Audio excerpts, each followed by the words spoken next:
Welcome back to Northwest Elite Spirit, the channel you come to train your mind, body, and spirit. I'm Coach Brian. If you haven't hit that subscribe button yet, do that now and make sure to ring that notification bell to stay up to date on all of my newest releases.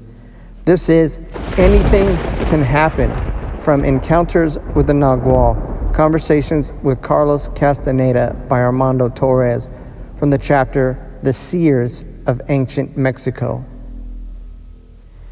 In the beginning, one of my worries had to do with Carlos's historical sources.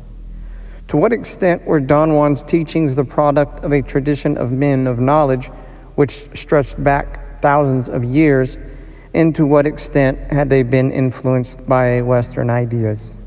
On various occasions, I tried to validate what Carlos told us through comparisons with what has been left to us from pre-Hispanic antiquity.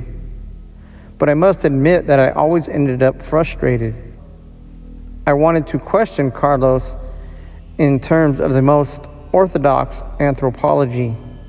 However, it seemed inappropriate to approach this delicate matter in front of people, so I postponed my questions. One afternoon I mentioned what was on my mind. He was perfectly affable and told me that this was a doubt that assaulted almost all his listeners, because we have all been presented with the image of the communities of ancient Mexico as primitive towns.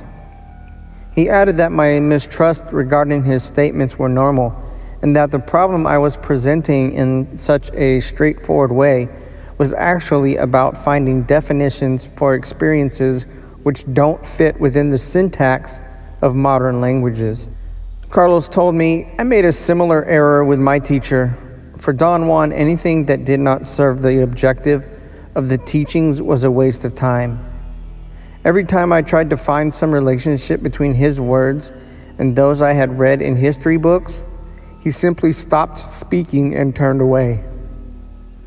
Once I asked Don Juan about his reticence, and he answered, "Behind your professional concern hides a professional doubt.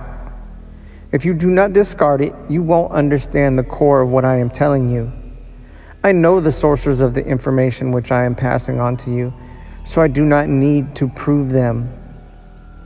Later, Don Juan spoke about a time in which sorcerers traveled enormous distances across the world in order to share the result of their spiritual search with colleagues on other latitudes. Unlike today, sorcerers moved in dreaming with complete freedom, and nothing was more respected than being a seer. The credit for the knowledge those men accumulated cannot be awarded to any one country in particular. The knowledge is universal, but the organization of their principles into the arrangement which today is called nagualism, or the path of the warrior, definitely took place in ancient Mexico. Starting from their primary observations, the ancient seers arrived at the most profound understanding of universal truths that man has ever achieved. The power of their attention had so much force that it is still active today, generating potentialities which are affecting certain areas of Mexico and the southern United States, creating favorable conditions for an energy concentration that you would be hard put to find anywhere else in the world. Partly, those sorcerers were helped by a peculiar configuration of the luminous field of the earth, whose epicenter rotates around the Valley of Mexico. They see that peculiarity as a gigantic funnel or pleat of light, where emanations coming from the universe fit with those of the planet, producing a heightened level of awareness. Don Juan thought that the formation is natural and was used to maximum advantage by the seers to increase their power.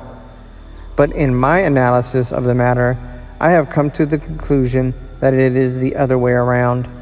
The seers of antiquity fixed their attention on this area of the world, and the planet in its entirety responded to that intent, creating a gigantic catalyst of cosmic emanations.